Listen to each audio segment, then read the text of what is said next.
Државната комисија за спречување на корупцијата не отвори предмет, но порача дека е неетички ситуацијата со ѓубрето во Скопје да се користи како изборен маркетинг. Додека се истражува зошто ЈП Комунална хигиена дозволи скопјани да потонат во смет, кандидати и актуелни градоначалници превземаат активности на своја рака за собирање на комуналниот отпад од скопските општини, ангажирајќи општинска механизација во изборен период. Кандидатот за градоначалник на општина Карпош од ВМРО-ДПМНЕ, Сотир Лукровски, како физичко лице ангажирал камион на ЈКП Дербен од Велес за чистење на контењерите. Слична постапка имаше и Мирослав Лабудовиќ, кандидат за центарот Знам, кој со механизација од Куманово и Кавадарци го чистеше Скопски центар. Иако скопјани се радуваат што засега градските улици повеќе не се диви депонии, сепак, дали со вакви активности во изборна кампања, кандидатите всушност го прекршија законот. Превземените активности за собирање комунален отпад од страна на кандидатот Сотир Лукровски во изборната кампања директно не може да се подведат во рамки на овие забрани. Сепак, јавните настапи поврзани со превземените активности може да бидат перцепирани како начин на предизборно представување на кандидатите.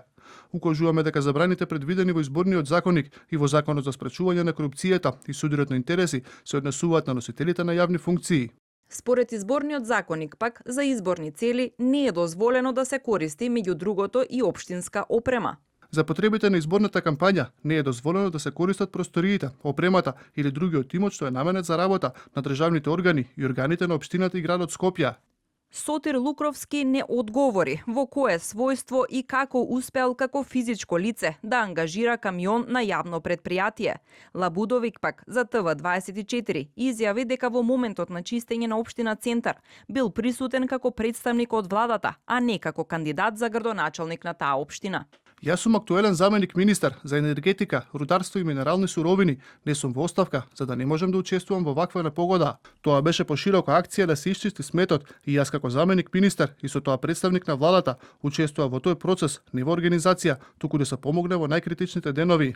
За справување со купиштата ѓубре од кои излегоа и стаорци на актуелните скопски градоначалници и истовремено кандидати во вториот круг Орце Ѓоргиевски и Дејан Митевски, помош им пружија градоначалниците од други општини за чистење на сметот.